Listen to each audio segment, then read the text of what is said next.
Hey guys, welcome back to Ageless Outdoors. This is going to be a review of the Sixgill HAMARR reel.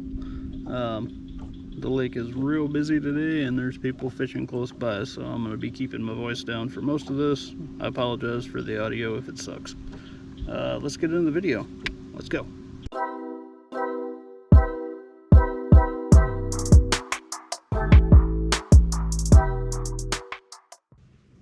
So I've been using this thing for about 6 months, and I've fished with all kinds of stuff on it. Weightless plastic, Texas rig, spinnerbait, chatterbait, you name it. So I figured after this much time, it's probably about time to review for anybody who's thinking about getting one of these things. Plus, it's time to retie because this fluorocarbon is shot. So let's talk about this thing.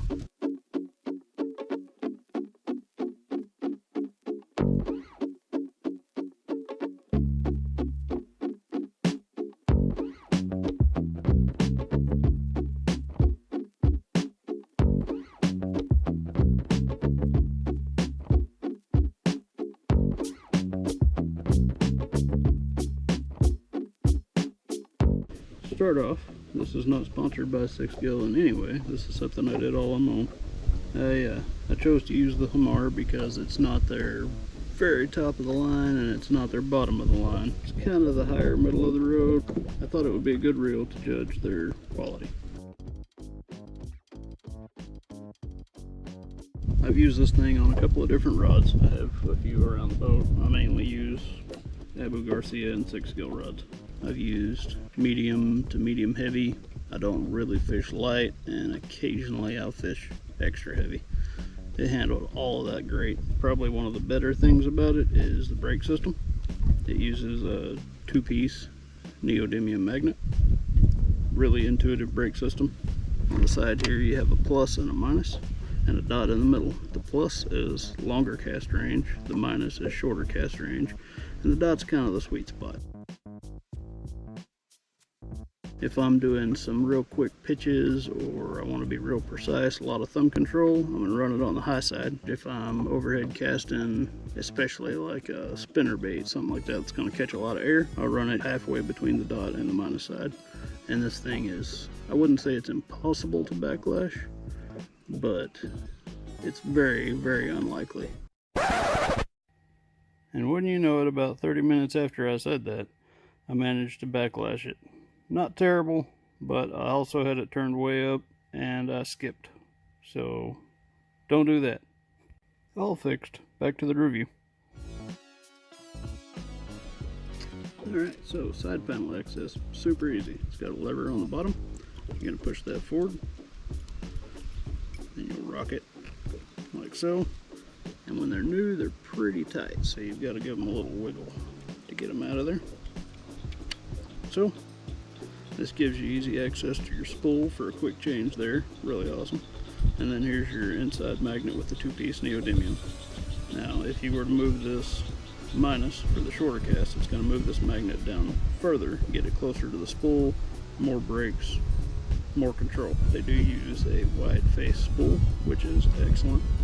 That combined with the brakes gives a ton of control. Really great. This brake is also available as an upgrade, or any of the reels that do not have this style brakes, I believe. To go on is the reverse. You push it on. It's going to be a little firm when it's new because everything's super tight. Rock it back up and then flip the lever back down like so. It's on, ready to go. Something I do like about this compared to a lot of other reels I use is that it has a clicker on your drag setting. This thing's capable of up to, I believe, 18 pounds of drag, which is more than enough. Your spool tensioner, really, after you set this the first time, you're not going to have to set it again for a while. I kind of picked a middle of the road bait as far as weight goes. Set it the usual way with a nice slow controlled drop, and I have not touched it since then. The only thing that I'll adjust is depending on what I have tied on and the conditions I'm casting in, I'll adjust the brakes. That's about it. It's got a good length of handle and it comes with the EVA foam grips. Somehow I have lost a button off of this one. Oops.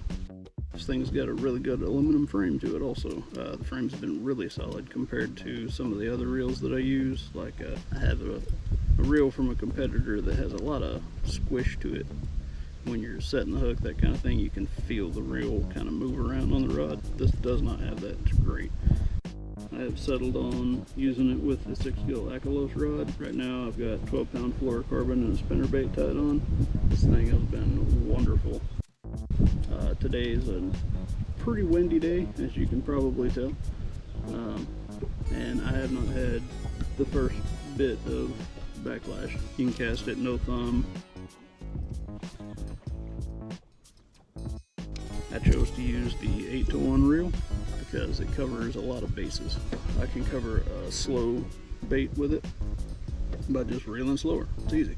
But if I need to reel something faster, if you've got like say a 6-to-1 or something, then you're gonna have to reel really hard. Whereas the 8-to-1, just a regular reel can get you through a spinnerbait, anything you want to burn across the water. Buzzbait, great.